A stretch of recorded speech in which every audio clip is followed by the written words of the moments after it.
प्रादेशिक समाचार आप आकाशवाणी पटना से सुन रहे हैं। राष्ट्रपति रामनाथ कोविंद ने आज वीडियो कॉन्फ्रेंस के माध्यम से 2018-19 के लिए राष्ट्रीय सेवा योजना NSS पुरस्कार प्रदान किए।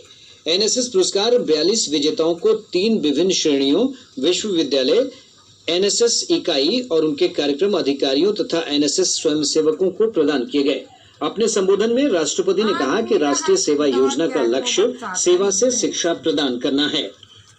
सेवा के द्वारा युवा स्वयं सेवकों के चरित्र का निर्माण तथा व्यक्तित्व का विकास होता है। स्वैच्छिक सामुदायिक सेवा राष्ट्रीय सेवा योजना का महत्वपूर्ण अंग है। इस योजना का आदर्श वाक्य है नॉट मी बट यू। इसका भाव है अपने हित की जगह दूसरे के हित पर ध्यान देना।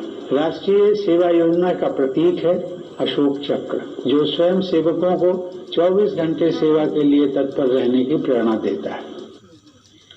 श्री कोविंद ने कहा कि ये बड़े हर्ष का विषय है कि कई तकनीकी संस्थानों, महाविद्यालयों और विश्वविद्यालयों के लगभग 40 लाख युवा छात्र राष्ट्रीय सेवा योजना से जुड़कर राष्ट्र और समाज की सेवा कर रहे हैं।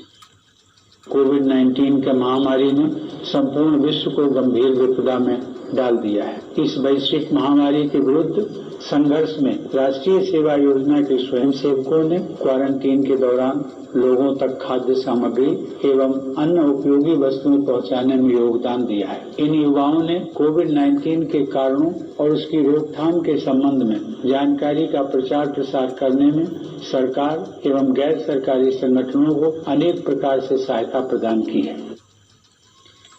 पटना के कॉलेज ऑफ कॉमर्स के छात्र नीरज कुमार को भी यह पुरस्कार प्रदान किया गया। पटना के बहादुरपुर गुमटी और राजेंद्र नगर क्षेत्र में झुग्गी बस्तियों में बच्चों को पढ़ाने, रक्तदान और एड्स जागरूकता के क्षेत्र में काम करने के लिए नीरज कुमार को राष्ट्रीय सेवा योजना पुरस्कार प्रदान किया गया। कृषि मंत्री नरेंद्र सिंह तोमर ने कहा कि संसद में पारित कृषि विधेयक क्रांतिकारी सिद्ध होंगे। उन्होंने कहा कि कानून में परिवर्तन लाए बिना किसानों का कल्याण संभव नहीं था। ये एक्ट उसको मंडी के बाहर भी अपनी मर्जी के मुताबिक भाव में अपना उत्पादन बेचने की स्वतंत्रता प्रदान करता है। APMC मंडियों में टैक्स लगता है। हमारा जो विधेयक है इसके माध्यम से APMC प्रेमाइसेस के बाहर जो किसान ट्रेड करेगा उस पर न तो राज्य का टैक्स लगेगा और न केंद्र का टैक्स लगेगा। सूचना और प्रसारण मंत्री प्रकाश जावड़ेकर ने राज्यसभा में कृषि विधेयकों को पारित कराए जाने के दौरान विरोध करने के बाद मानसून सत्र का बहिष्कार करने के लिए विपक्षी सांसदों की आलोचना की है। विपक्षी दलों का राजनीति दिशाहीन हो गई है, क्योंकि जब उनका अधिकार था संसद में बैठने का, बोलने का, अपनी राय जताने का, तो वो अधिकार उन्होंने छोड़ दिया, वॉकआउट किया और बाहर जाके धरने प्रदर्शन कर रहे हैं। राष्ट्रपति जी को मिल रहे हैं, उसके लिए तो 300 दिन है ना, जो 70-80 दिन चलती है पार्लियामेंट, वो पार्लियामेंट में बोलने के लिए है। इतने महत्वपूर्ण किसान विधेयक हुआ, उस पर चर्चा भी हुई। जिस तरह से विपक्ष पेश आया वो शर्मसार कर दिया उन्होंने राज्यसभा को। भाजपा के वरिष्ठ नेता और रक्षा मंत्री राजनाथ सिंह ने पार्टी के चुनाव प्रचार अभियान के तहत आज राज्य के शिक्षकों और विभिन्न युवाओं से वीडियो कॉन्फ्रेंसिंग के जरिए बातचीत की। श्री सिंह ने इस दौरान एनडीए के नेतृत्व में किए गए विकास कार्यों की जानकारी दी है। महागठबंधन में विधानसभा सीटों के बंटवारे को लेकर राष्ट्रीय लोक समता पार्टी के तेवर उग्र हो गए हैं। रालोसपा सीटों के तालमेल पर राजद और कांग्रेस पर जल्द फैसला लेने के लिए दबाव बना रही है। इसे लेकर पार्टी की कार्यकारिणी की महत्वपूर्ण बैठक आज पटना में पार्टी अध्यक्ष उपेंद्र कुशवाहा की अध्यक्षता में हुई।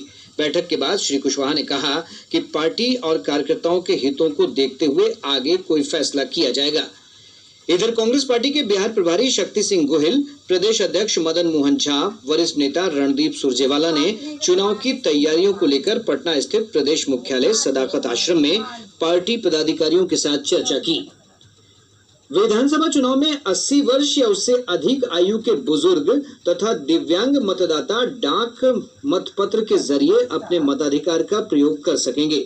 निर्वाचन आयोग ने मतदाता सूची में पंजीकृत ऐसे योग्य मतदाताओं को पोस्टल बैलेट के जरिए वोट डालने की अनुमति दे दी है। अभी तक केवल सर्विस वोटरों को ही यह अधिकार दिए गए थे। जमुई जिला प्रशासन ने विधानसभा चुनाव के लिए खैरा प्रखंड की बेबी कुमारी को आयोग का जिला आइकन बनाया है। बेबी कुमारी गांवों में गरीब परिवार के बच्चों को निःशुल्क शिक्षा प्रदान कर रही हैं। अररिया जिले में विधानसभा चुनाव निष्पक्ष और शांतिपूर्ण ढंग से कराने को लेकर आज भारत और नेपाल के अधिकारियों की बैठक जोगबनी स्थित इंटीग्रेटेड चेकपोस्ट पर हुई। दोनों ओर से सीमा पर गश्ती और जांच अभियान में तेजी लाने पर जोर दिया गया है।